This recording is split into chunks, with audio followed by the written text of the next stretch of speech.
Face ID suddenly stopped working on your iPhone? You see this error, and nothing fixes it?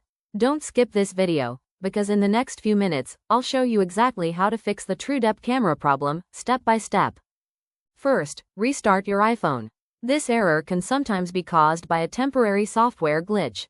Now check for an iOS update. Apple often fixes Face ID bugs through system updates.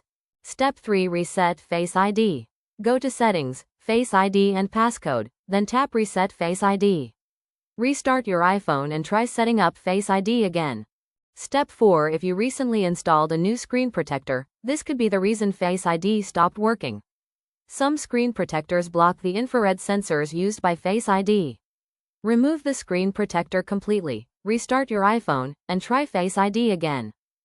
If the problem still appears after trying all the solutions in this video, or if Face ID can't be set up at all, then the issue is most likely hardware related.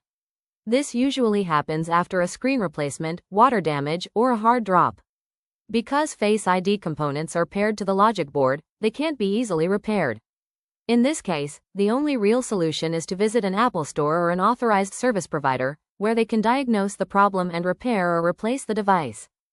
If this video helped you, hit like, subscribe, and comment your iPhone model below. Thanks for watching.